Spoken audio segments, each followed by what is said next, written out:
യുകെയിൽ വലിയ പ്രതിഷേധങ്ങളും കലാപങ്ങളുമൊക്കെയാണ് നടന്നുകൊണ്ടിരിക്കുന്നത്. പോലീസുകാർ അവരുടെ കഴിവിൻ്റെ പരമാവധി തടയാൻ ശ്രമിക്കുന്നുണ്ടെങ്കിലും അവർക്ക് പോലും അതൊന്നും തടയാൻ സാധിക്കുന്നില്ല. എന്നാൽ യഥാർത്ഥത്തിൽ യുകെയിൽ എന്താണ് സംഭവിച്ചുകൊണ്ടിരിക്കുന്നത് നമുക്കൊന്ന് നോക്കിയാലോ. നമ്മൾ ഇന്ന് നോക്കുകയാണെങ്കിൽ തന്നെ യുകെയിൽ, അതായത് ഇംഗ്ലണ്ടിൽ തന്നെ ഒരുപാട് വലിയ കലാപങ്ങളും പ്രശ്നങ്ങളും പ്രതിഷേധങ്ങളും ഒക്കെ ഉയർന്നു വന്നുകൊണ്ടിരിക്കുകയാണ്. എന്നാൽ എന്തുകൊണ്ടായിരിക്കും ഇത്തരത്തിൽ വലിയൊരു പ്രതിഷേധം യുകെയിൽ പൊട്ടിപ്പുറപ്പെട്ടിട്ടുണ്ടാവുക?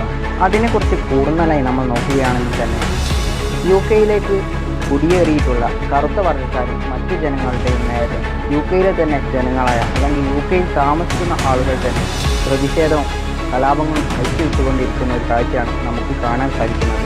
ഈ ഒരു പ്രതിഷേധത്തിൻ്റെ ഭാഗമായി തന്നെ യുകെയിലേക്ക് കുടിയേറിയിട്ടുള്ള കറുത്ത വർഗ്ഗക്കാരും മറ്റ് മുസ്ലിം അടക്കമുള്ള മറ്റ് സമുദായക്കാരും കൂടാതെ യുകെയിലെ ജനങ്ങളും തന്നെ വലിയ പ്രതിഷേധങ്ങളാണ് ഇപ്പോൾ അവിടെ നടന്നുകൊണ്ടിരിക്കുന്നത്. അതിൽ തന്നെ നമ്മൾ നോക്കുകയാണെങ്കിൽ ഇന്ന് യുകെയിലെ തെരുവുകളിലും മറ്റുമായി തന്നെ രണ്ട് വിഭാഗം ജനങ്ങളും, അതായത് യുകെയിലുള്ള ആളുകളും കുടിയേറിയിട്ടുള്ള ആളുകളും തമ്മിൽ വലിയ തരത്തിലുള്ള ആക്രമണങ്ങളാണ് ഇന്ന് യുകെയിലെ തെരുവുകളിൽ നമുക്ക് നോക്കിയാൽ തന്നെ കാണാൻ സാധിക്കുന്നത്. എന്നാൽ വർഷങ്ങളായി സമാധാനത്തിൽ ജീവിച്ചുകൊണ്ടിരുന്ന ഇംഗ്ലണ്ടിലെ ജനങ്ങൾക്കും അവിടെ കുടിയേറി പാർത്തിരുന്ന ജനങ്ങൾക്കും തന്നെ എന്തുകൊണ്ടായിരിക്കും ഇത്തരത്തിലൊരു പ്രശ്നം രൂപപ്പെട്ടിട്ടുണ്ടാവുക? അതിനെക്കുറിച്ച് നമുക്ക് വിശദമായൊന്ന് നോക്കാം. ഈ പ്രശ്നങ്ങളുടെ എല്ലാം തുടക്കം ജൂലൈ 29-നായിരുന്നു. ജൂലൈ 29-ന് നോർത്തേൺ ഇംഗ്ലണ്ടിലെ ഒരു ഡാൻസ് സ്കൂളിലേക്ക് 17 വയസ്സ് മാത്രം പ്രായമുള്ള ഒരു പയ്യൻ പെട്ടെന്ന് കയറി വരികയാണ്. ഇത് കണ്ട അധ്യാപകർക്കും അതുപോലെ തന്നെ കുട്ടികൾക്കും ഒന്നും തന്നെ മനസ്സിലായില്ല. എന്നാൽ ഈ പയ്യൻ പെട്ടെന്ന് അവൻ്റെ അരയിൽ നിന്ന് ഒരു കത്തി പുറത്തെടുക്കുകയാണ്. ഇത് കണ്ട് പരിഭ്രാന്തരായി ഓടിക്കൊണ്ടിരിക്കുന്ന കുട്ടികളിൽ പലരെയും തന്നെ ഈ കത്തി ഉപയോഗിച്ച് അവനെ ആക്രമിക്കുകയാണ്. അതിൽ 6 മുതൽ 9 വയസ്സിനിടയിൽ പ്രായമുള്ള 3 കുട്ടികൾ ഈ ഒരു ആക്രമണത്തിൽ മരണപ്പെടുകയാണ്. കൂടാതെ 19ഓളം ചെറിയ കുട്ടികൾക്ക് ഇതിൽ പരിക്കേൽക്കുന്നുമുണ്ട്. അങ്ങനെ ഇത്തരത്തിലൊരു കാര്യം സംഭവിച്ചതുകൊണ്ട് തന്നെ പോലീസ് കേസ് അന്വേഷിക്കുകയും അങ്ങനെ ഒടുവിൽ പോലീസ് പ്രതിയെ അറസ്റ്റ് ചെയ്യുകയും ചെയ്യുകയാണ്. എന്നാൽ അവനെക്കുറിച്ചുള്ള യാതൊരു വിവരങ്ങളും പോലീസ് പുറത്തുവിട്ടിരുന്നില്ല. അതിനുള്ള പ്രധാന കാരണം ഒരു പ്രായപൂർത്തിയായ പയ്യനായിരുന്നില്ല അത് എന്നത് തന്നെയാണ്. അതിപ്പോൾ നമ്മുടെ നാട്ടിൽ നോക്കുകയാണെങ്കിൽ പോലും പ്രായപൂർത്തിയാവാത്ത കുട്ടികളുടെ അവർ വല്ല അക്രമവും ചെയ്താൽ പോലും അവരുടെ വിശദവിവരങ്ങളൊന്നും പുറത്തുവിടാൻ പാടില്ല എന്നൊരു നിയമമുണ്ട്. അതുകൊണ്ട് തന്നെ ഈ യുകെ പോലീസ്, അല്ലെങ്കിൽ ഈ ഇംഗ്ലണ്ടിലെ പോലീസ് ഈ കുട്ടിയെക്കുറിച്ചുള്ള യാതൊരു വിവരവും പുറത്തുവിട്ടില്ല. എന്നാൽ യുകെ പോലീസ് ഈ കുട്ടിയെക്കുറിച്ചുള്ള വിവരങ്ങൾ പുറത്തുവിടാത്തത് കൊണ്ട് തന്നെ ചില പ്രമാണിമാരും അല്ലെങ്കിൽ ചില രാഷ്ട്രീയ പ്രവർത്തകരും മറ്റും ഈ ഒരു കാര്യം വളച്ചൊടിക്കുകയാണ്. അവർ വ്യാജ വാർത്തകൾ പ്രചരിപ്പിക്കുകയാണ്. ഈ ഒരു വാർത്തകൾ കേട്ടുകൊണ്ട് തന്നെയാണ് ഇന്ന് ഇംഗ്ലണ്ടും അതേപോലെ കുടിയേറ്റക്കാരും തമ്മിൽ വലിയൊരു പ്രശ്നം ഉണ്ടാകാൻ കാരണമായത്. പക്ഷേ എങ്ങനെയായിരിക്കും ഒരു 17 വയസ്സുള്ള പയ്യൻ ഒരു ഡാൻസ് സ്കൂളിൽ കയറി കുട്ടികളെ ആക്രമിച്ചു എന്നുള്ള ഒറ്റ കാരണം കൊണ്ട് രണ്ട് വിഭാഗങ്ങൾ, അതായത് യുകെയിൽ ജീവിക്കുന്ന ജനങ്ങളും കുടിയേറി പാർക്കുന്നവരും തമ്മിൽ ഇത്രയും വലിയൊരു കലഹമുണ്ടാകാൻ കാരണമായത്? അതിനെക്കുറിച്ച് വിശദമായി തന്നെ നമുക്കൊന്ന് നോക്കാം. നമ്മൾ നോക്കുകയാണെങ്കിൽ തന്നെ യുകെ അടക്കമുള്ള പല രാജ്യങ്ങളിലേക്കും പഠനത്തിനും മറ്റാവശ്യങ്ങൾക്കുമായി ഒരുപാട് പേർ കുടിയേറി പാർക്കാറുണ്ട്. ഇതേസമയം അവിടെ സ്ഥിരതാമസമാക്കുന്ന ആളുകളും ഒരുപാടുണ്ട്. എന്നാൽ ഇത് അവിടെ താമസിക്കുന്ന ജനങ്ങൾക്കും യാതൊരു ബുദ്ധിമുട്ടും സൃഷ്ടിക്കുന്നില്ലായിരുന്നു. എന്നാൽ ഇതേ സമയത്താണ് ഇത്തരമൊരു കാര്യം, അല്ലെങ്കിൽ ഒരു 17 വയസ്സുള്ള പയ്യൻ ഇത്തരത്തിൽ ഒരു ആക്രമണം നടത്തുന്നത്. അതുകൊണ്ട് തന്നെ ഈ ഒരു വാർത്ത പോലീസ് പുറത്തു വിടാതിരുന്നതിനാൽ തന്നെ പല രാഷ്ട്രീയ പാർട്ടിക്കാരും ഇതിനെ വളച്ചൊടിച്ചുകൊണ്ട് മറ്റൊരു രീതിക്ക് വ്യാഖ്യാനിച്ചുകൊണ്ട് വ്യാജ പ്രചരണങ്ങൾ ആരംഭിക്കുകയാണ്. അങ്ങനെ സോഷ്യൽ മീഡിയയിലും മറ്റുമായിട്ട് ഇതിനെക്കുറിച്ച് ഒരുപാട് വ്യാജ പ്രചരണങ്ങൾ വരികയാണ്. അവിടെ താമസിക്കുന്ന ഇംഗ്ലണ്ടിലെ ആളുകളുടെ മനസ്സിലേക്ക് ഒരു തീക്കനൽ ഇട്ടതുപോലെയായിരുന്നു ഈ ഒരു പ്രചരണം ചെന്ന് കയറിയിരുന്നത്. അതിനു മുൻപ് തന്നെ അവർക്ക് ഈ കുടിയേറ്റക്കാരോട് ചെറിയ തോതിൽ മനസ്സിൽ വിദ്വേഷങ്ങളുണ്ടായിരുന്നു. അതിനുള്ള പ്രധാന കാരണം കുടിയേറ്റക്കാർ ആഘോഷങ്ങളും അവരുടെ സംസ്കാരവും ഇഷ്ടപ്പെട്ട രീതിയിൽ ഇംഗ്ലണ്ടിൽ നടത്താറുണ്ടായിരുന്നു എന്നുള്ള ഒരു കാര്യമാണ്. ഈ കാരണം കൊണ്ട് തന്നെ കുടിയേറ്റക്കാരോട് ചെറിയ വിദ്വേഷം അവരുടെ മനസ്സിൽ ഉണ്ടായിരുന്നു. കൂടാതെ പല സമയങ്ങളിലും പല പ്രതിഷേധങ്ങളും പ്രക്ഷോഭങ്ങളും ഉണ്ടാകുന്ന സമയങ്ങളിൽ പോലും ഇംഗ്ലണ്ടുകാരെ ഈ കുടിയേറ്റക്കാർ ആക്രമിക്കുന്നു എന്ന ഒരു വ്യാജ വാർത്തയും അവിടെ പരന്നിരുന്നു. ഇതിനൊക്കെ പുറമെ കുടിയേറ്റക്കാരുടെ ഈ ഒരു കുടിയേറ്റ രീതി കാരണം അവർക്ക് ഒരു സ്വസ്ഥത ലഭിക്കാത്ത രീതിയിലായിരുന്നു കാര്യങ്ങൾ മുമ്പോട്ട് പോയിരുന്നത്.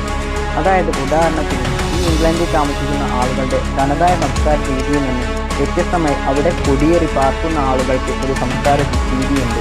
അതുകൊണ്ട് തന്നെ അവർ ആ സംസ്കാര രീതി ഉപയോഗിക്കുകയും ചില സമയങ്ങളിൽ ആ രീതിയിൽ മോശമായി ഇംഗ്ലണ്ടുകാരോട് തന്നെ പെരുമാറാറും എല്ലാം ഉണ്ടായിരുന്നു. എന്നാൽ ഇത്തരത്തിലൊരു വ്യാജ വാർത്ത കൂടി പരന്ന സമയത്ത് കുടിയേറ്റക്കാരോട് ഇംഗ്ലണ്ടുകാർക്ക് കൂടുതൽ ദേഷ്യം ഉടലെടുക്കുകയാണ്. കൂടാതെ ഇംഗ്ലണ്ടിലെ ജനങ്ങളോടും കുടിയേറ്റക്കാരോടും വ്യത്യസ്തമായ ഒരു പെരുമാറ്റം പോലീസ് പുലർത്തുന്നു എന്നൊരു ചിന്താഗതിയും അവർക്കുണ്ടായിരുന്നു. ഈ കാരണങ്ങൾ കൊണ്ട് തന്നെ വ്യാജമായി വന്ന വാർത്തയെ അവർ കൂടുതൽ ഉറച്ചു വിശ്വസിക്കുകയാണ്.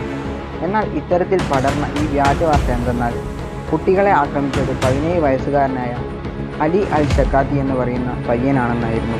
അതുകൊണ്ട് തന്നെ ആ പയ്യൻ മുസ്ലിം ആയതുകൊണ്ട് തന്നെ കറുത്ത വിഭാഗക്കാരോടും മുസ്ലിം സമുദായത്തോടും പൂർണ്ണമായും ഇംഗ്ലണ്ടിലെ ആളുകൾക്ക് ഒരു വിദ്വേഷം രൂപപ്പെടുകയാണ്. ഇത് മുതലെടുത്തുകൊണ്ട് തന്നെ പല രാഷ്ട്രീയ പ്രവർത്തകരും മറ്റും രംഗത്തെത്തുകയും ഇത് കൂടുതൽ ആളിക്കത്തിക്കാൻ അവർ പരമാവധി ശ്രമിക്കുകയും ചെയ്യുകയാണ്. രാഷ്ട്രീയ പ്രവർത്തകരും മറ്റും പറഞ്ഞത് ഇംഗ്ലണ്ടിൽ തൊഴിലില്ലായ്മ വർദ്ധിക്കാനും മറ്റു പ്രശ്നങ്ങൾക്കും പ്രധാന കാരണം ഈ കുടിയേറ്റക്കാർ തന്നെയാണെന്നാണ്. എന്നാൽ ഈ വ്യാജ വാർത്ത പടർന്ന സമയത്ത് പോലും ഈ 17 വയസ്സുകാരനായ ഈ പയ്യനോടായിരുന്നു ഇംഗ്ലണ്ടിലെ ജനങ്ങൾക്ക് ദേഷ്യം. കാരണം അവൻ അത്രയ്ക്ക് വലിയ ക്രൂരതയാണ് കാണിച്ചത്. ചെറിയ കുട്ടികളോടാണ് ഇത്രയും അതിക്രമം അവൻ കാണിച്ചത്. അതുകൊണ്ട് തന്നെ ഇംഗ്ലണ്ടിലെ ജനങ്ങൾ ആ പയ്യനെതിരെ പ്രതിഷേധം ഉയർത്തുകയാണ്. എന്നാൽ ഇതേ സമയം പ്രതിഷേധം ശക്തമായിക്കൊണ്ട് മുന്നേറി പോകുമ്പോഴാണ് ഇവർ പ്രതിഷേധ സമയത്ത് മുസ്ലിങ്ങളുടെയും മറ്റു കറുത്ത വർഗ്ഗക്കാരുടെയും കടകൾക്ക് മുൻപിലൂടെ പോകുമ്പോൾ ആ കടകളും മറ്റും കത്തിക്കാനും നശിപ്പിക്കാനും ആരംഭിക്കുന്നു. എന്നാൽ ഇത് കണ്ട ഈ ഒരു കറുത്ത അല്ലെങ്കിൽ താഴ്ന്ന കുടിയേറ്റക്കാർ ഇതൊന്നും കണ്ട് സഹിച്ചില്ല. അവരൊരു പ്രതിരോധം എന്ന രീതിയിൽ ശരിക്കും പ്രതികരിക്കാൻ ആരംഭിക്കുകയാണ്. അങ്ങനെ തെരുവോരങ്ങളിലും മറ്റു സ്ഥലങ്ങളിലും വെച്ച് വലിയ വലിയ പ്രതിഷേധങ്ങളും ആക്രമണങ്ങളും ഉണ്ടാകാൻ തുടങ്ങുകയാണ്. എന്നാൽ ഈ ഒരു പ്രതിഷേധം പോലീസുകാർക്ക് പോലും തടയാൻ കഴിയുന്നതിന് വലിയതായിരുന്നു. അതുകൊണ്ട് തന്നെ പോലീസുകാർ ആ പയ്യൻ്റെ പേര് വെളിപ്പെടുത്താൻ തീരുമാനിക്കുകയാണ്. അങ്ങനെ പോലീസുകാർ ആ പയ്യൻ്റെ പേര് ആക്സൽ റോഡോ കുബാന എന്നാണെന്ന് വെളിപ്പെടുത്തുകയാണ്. എന്നാൽ അപ്പോഴേക്കും സമയം വളരെ വൈകിയിരുന്നു. അപ്പോഴേക്കും ഇംഗ്ലണ്ടിൽ വലിയൊരു പ്രക്ഷോഭം തന്നെ നടന്നുകൊണ്ടിരിക്കുകയായിരുന്നു. കുടിയേറ്റക്കാരും ഇംഗ്ലണ്ടുകാരും തമ്മിലുള്ള വലിയൊരു പ്രതിഷേധം തന്നെയായിരുന്നു അവിടെ അരങ്ങേറുന്നത്. എന്നാൽ പോലീസുകാർ ഇത് പരമാവധി തടയാൻ ശ്രമിക്കുന്നുണ്ടെങ്കിൽ പോലും അവർക്ക് തടയാൻ പറ്റുന്നതിലും അധികമായിരുന്നു നടന്നുകൊണ്ടിരിക്കുന്ന പ്രശ്നങ്ങൾ. പോലീസുകാർ ജനങ്ങളെ പരമാവധി അത് പറഞ്ഞ് മനസ്സിലാക്കാനായി ശ്രമിക്കുന്നുണ്ടായിരുന്നു.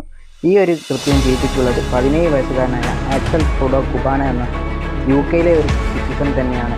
അവന് ഓട്ടിസമാണ്, അതേപോലെ മാനസിക വിഭ്രാന്തിയുണ്ട്. ഈ കാരണങ്ങളാൽ തന്നെ അവൻ ചെയ്തതാണ് എന്നെല്ലാം ജനങ്ങളോട് നിരന്തരം അവർ പറഞ്ഞുകൊണ്ടിരുന്നു. എന്നാൽ ജനങ്ങളുടെ പെരുമാറ്റത്തിൽ യാതൊരു മാറ്റവും അവർക്ക് കാണാൻ സാധിച്ചില്ല.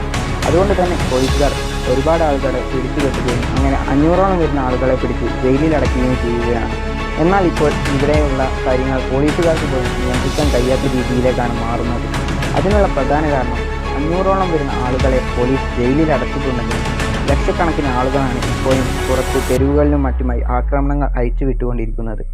യഥാർത്ഥത്തിൽ നമ്മളിപ്പോൾ നോക്കുകയാണെങ്കിൽ തന്നെ ഇംഗ്ലണ്ടിലെ ജയിലുകളിൽ പോലും ആളുകളെ ഉൾക്കൊള്ളിക്കാൻ സ്ഥലമില്ലാതായി വരികയാണ്. അതുകൊണ്ട് തന്നെ ഇത്രയും വരുന്ന പ്രതിഷേധക്കാരെ അല്ലെങ്കിൽ പ്രക്ഷോഭം ഉണ്ടാക്കുന്ന ആളുകളെ പോലീസിന് നിയന്ത്രിക്കുക എന്ന് പറയുന്നത് തന്നെ വലിയൊരു ബുദ്ധിമുട്ട് നിറഞ്ഞ കാര്യമാണ്.